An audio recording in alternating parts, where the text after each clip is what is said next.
kudune damkar iki. Mbak Wi. Lah iki kudune damkar, nek ora damkar ya ora iso no. Few moments later.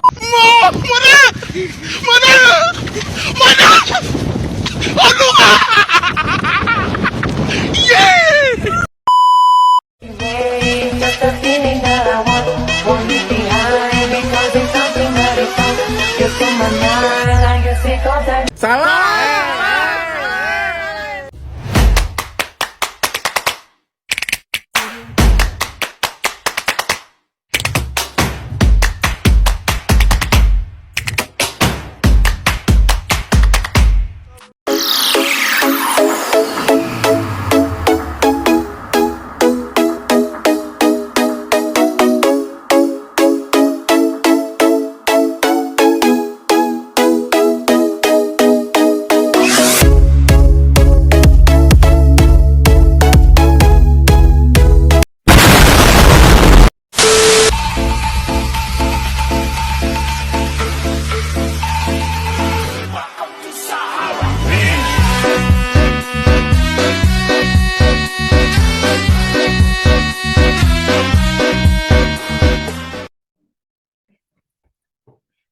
Oke, Assalamualaikum warahmatullahi wabarakatuh. Selamat malam semuanya. Kami dari Universitas Negeri Medan, Fakultas Ilmu Pendidikan, akan mempresentasikan hasil mini riset dan rekayasa ide dengan tujuan menyelesaikan tugas proyek dalam mata kuliah perkembangan peserta didik. Kami dari kelompok 2 akan membawakan judul Upaya Mengatasi Permasalahan Perkembangan Belajar Peserta upaya mengatasi permasalahan perkembangan belajar peserta didik di SD Negeri 060792. Adapun anggota kelompok kami, yang pertama adalah saya sendiri, Najwa Makfirana Sution sebagai moderator, selanjutnya Siti Arafah Harahap sebagai presenter pertama, Nur Afifah Salsabila sebagai presenter kedua, dan Atia Nur Hafizah sebagai presenter ketiga. Kepada pemateri pertama, saya persilahkan. Oke, baik. Terima kasih, Saudara Moderator. Di sini saya akan membahas mengenai tentang permasalahan umum. Perkembangan intelektual anak dapat mengalami beberapa permasalahan, terutama pada anak dengan disabilitas intelektualnya. Beberapa permasalahan utama yang sering terjadi meliputi ada 3 yang sering terjadi, yaitu pertama masalah konseptual, yang kedua ada masalah praktis, yang ketiga ada keterlambatan perkembangan. Nah, kita bahas satu-satu ya. Yang pertama ada masalah konseptual. Ini meliputi seperti memori, bahasa, membaca, menulis, serta penalaran matematika dan pemecahan masalah dalam dan penilaian dalam anak tersebut. Kemudian yang kedua ada masalah praktis. Ini meliputi seperti buntunya diri dalam bekerja, serta mengelola keuangan dan reaksi dalam lingkungannya.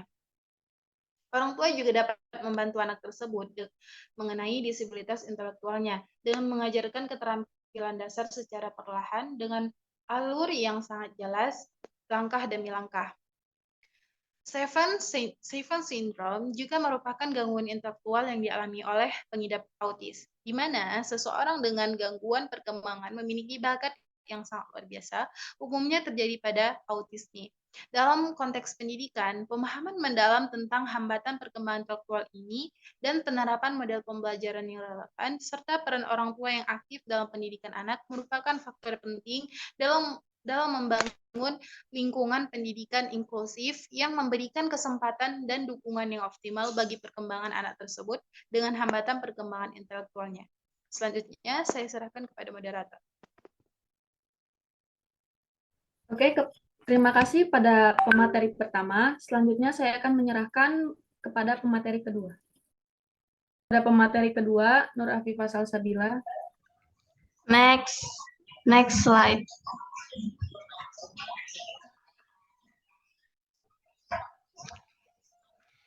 Baik, di sini saya akan menjelaskan tentang identifikasi permasalahan. Identifikasi masalah dalam analis perkembangan belajar peserta didik di SDN 060792 dapat melibatkan sejumlah faktor yang mempengaruhi pencapaian akademis dan perkembangan siswa secara keseluruhan. Di sini saya akan menyebutkan apa-apa aja itu faktor yang bisa mempengaruhi pencapaian akademis. Yang pertama itu ada pencapaian akademis, yaitu rendahnya perhatian terhadap hasil ujian dan evaluasi lainnya dapat membantu mengidentifikasi apakah terdapat masalah dalam pencapaian akademis siswa. Yang kedua ada partisipasi siswa, yaitu mengamati tingkat partisipasi siswa dalam kegiatan belajar, baik di dalam kelas maupun di luar kelas, dapat membantu mengidentifikasi apakah ada siswa yang kurang terlibat dalam pembelajaran. Yang ketiga ada kondisi fisik dan lingkungan belajar. Kondisi fisik, kelas, ketersediaan sumber daya, dan lingkungan belajar dapat memainkan peran dalam perkembangan belajar siswa. Identifikasi masalah ini terkait fasilitas pendidikan dan kebersihan lingkungan dapat membantu meningkatkan kualitas pembelajaran. Kemudian selanjutnya ada ketidaksesuaian metode pengajaran. Identifikasi ini yaitu mengidentifikasi apakah ada ketidaksesuaian antara metode pengajaran yang diterapkan dan preferensi belajar siswa. Kemudian ada dukungan orang tua. Beberapa siswa mungkin menghadapi tantangan khusus seperti kesulitan belajar, masalah kesehatan, atau masalah pribadi. Identifikasi masalah ini dapat membantu merancang pendekatan yang lebih personal dan mendukung. Kemudian ada ketidaksetaraan peluang, yaitu apakah semua siswa di dalam SD itu memiliki akses yang setara terhadap peluang pendidikan. Identifikasi potensi ini yaitu ketidaksetaraan dalam hal akses ke sumber daya, program, atau dukungan khusus untuk memastikan bahwa setiap siswa memiliki peluang yang sama untuk sukses. Kemudian yang terakhir ada evaluasi kurikulum. Tinjauan terhadap kurikulum yang diterapkan dapat membantu mengidentifikasi apakah ada kekurangan atau kelebihan dalam cakupan materi pelajaran. Kemudian saya kembalikan ke moderator. Terima kasih kepada pemateri kedua. Selanjutnya saya serahkan kepada pemateri ketiga. Next slide. Baiklah, saya akan menjelaskan tentang solusi dan pembahasan dari masalah-masalah yang sudah diterangkan oleh teman-teman saya. Pertama, pencapaian akademis. Guru sebaiknya melakukan evaluasi secara teratur untuk mengetahui sejauh mana siswa mampu menyerap materi, nilai-nilai, dan norma-norma. Selain itu, guru juga sebaiknya mengamati, menganalisis, dan mencari solusi dari setiap permasalahan yang ada, serta menuangkannya dalam suatu hasil karya tulis seperti penelitian atau artikel. Guru juga sebaiknya berkomunikasi secara lebih dekat dengan siswa, misalnya dengan berkunjung ke rumah siswa yang membutuhkan perhatian. Agar guru tidak tampak pilih kasih terhadap siswa tertentu, penting bagi guru untuk berempati kepada seluruh siswa. Hal ini dapat membantu guru untuk tidak dinilai pilih kasih ke siswa tertentu. Kedua, partisipasi siswa. Guru sebaiknya memperbanyak praktik daripada hanya teori, menggunakan model pembelajaran jigsaw, diskusi kelompok, dan memberikan pertanyaannya HOTS.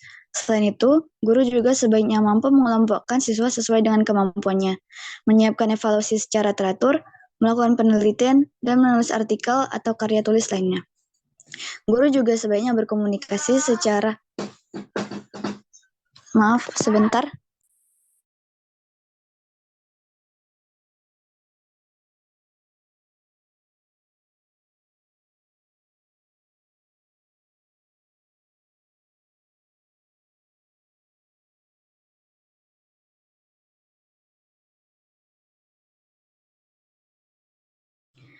Baik, saya lanjutkan. Saya ulangi dari guru juga sebaiknya mampu mengelompokkan siswa sesuai dengan kemampuannya, menyiapkan evaluasi secara teratur, melakukan penelitian, dan menulis artikel atau karya tulis lainnya.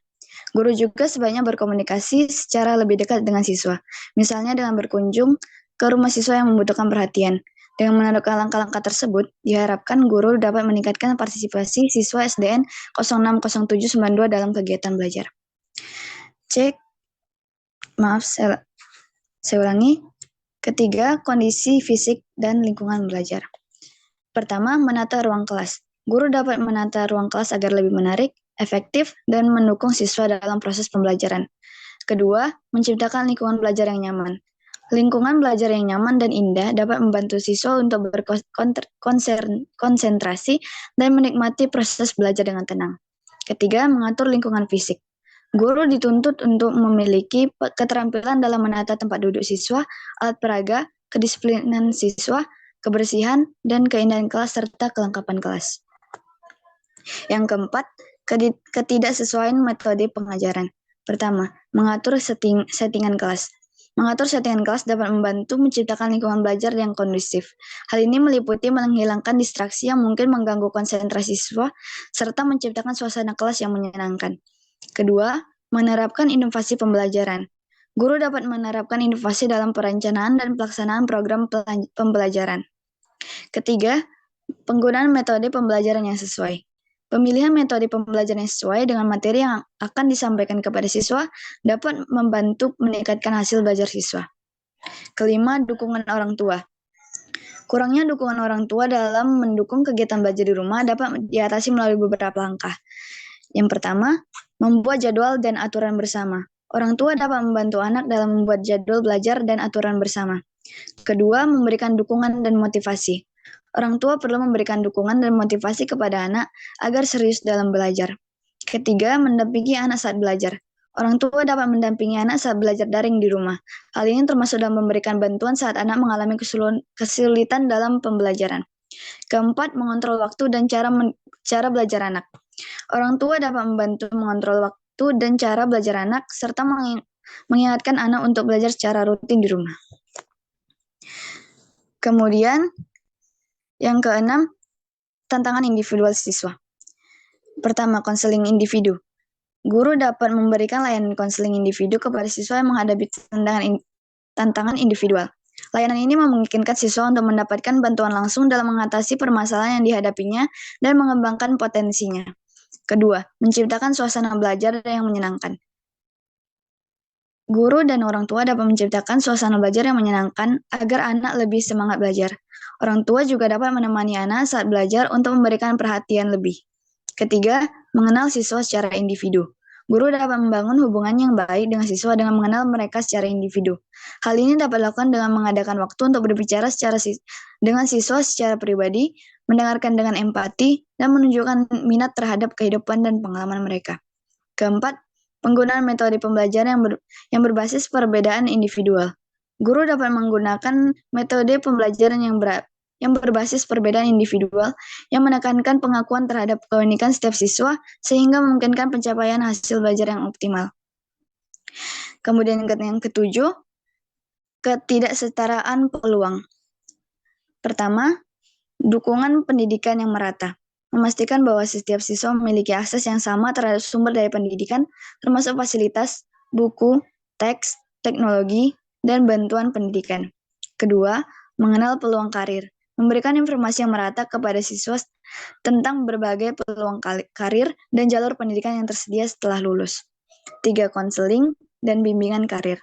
Menyediakan konseling dan bimbingan karir yang merata terhadap siswa, sehingga mereka dapat memahami opsi karir yang ada dan mendapatkan dukungan dalam mencapai tujuan mereka. Yang kedelapan, evaluasi kurikulum. Untuk meningkatkan kualitas pendidikan dan perkembangan belajar peserta didik, beberapa langkah yang tepat dapat dilakukan antara lain. 1. Meningkatkan kualitas guru. Guru yang berkualitas dapat memberikan pengaruh positif pada kualitas pendidikan dan perkembangan belajar peserta didik. Kedua, menerapkan metode pembelajaran yang inovatif. Metode pembelajaran yang inovatif dapat membantu meningkatkan kualitas pendidik dan perkembangan belajar peserta didik. Ketiga, meningkatkan kualitas fasilitas pendidikan. Fasilitas pendidikan yang berkualitas dapat membantu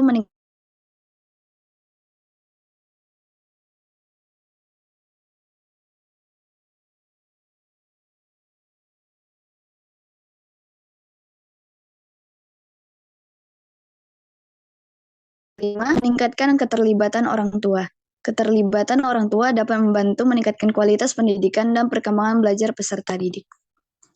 Baiklah, itulah penjelasan dari saya kembalikan kepada moderator.